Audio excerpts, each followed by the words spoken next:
Hello guys, and welcome to another quick tutorial video. And in this short tutorial video, I'm going to be showing you how you can buy XRP on Binance. It's an easy process, but you must have a Binance account. And if you do not have an account on Binance, by using our link, which is going to be in the description of this video, you're going to stand a chance to claim 100 USDT worth of trading fee rebate when you register and verify your account.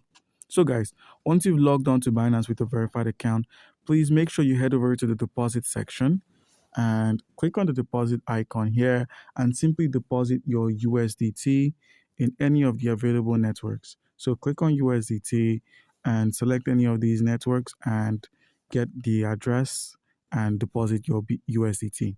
So guys, once you've gotten yourself some USDT, simply head over to the wallet option and scroll from the overview to the spot wallet or funding wallet, depending on where your USDT is stored.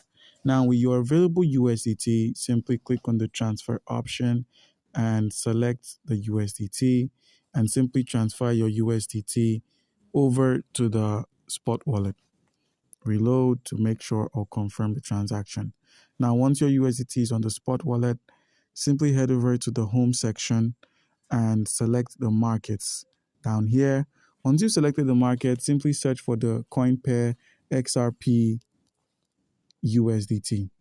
Now with XRP USDT, we can simply buy the XRP directly from the market as opposed to buying it anywhere else.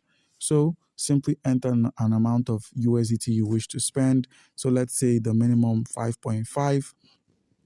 And by clicking on buy XRP, we can then purchase the XRP from the market while trading away our USDT.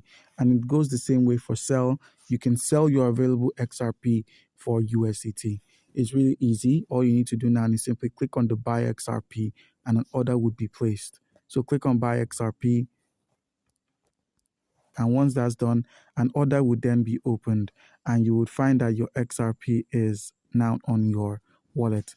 You can confirm this by heading over to the wallet section at the bottom right corner of the screen, scrolling from the overview to the funding or spot, depending on where it's stored, and boom, the XRP is on our wallet. So guys, do comment down below if you have a question and you'll be given an answer. Thank you.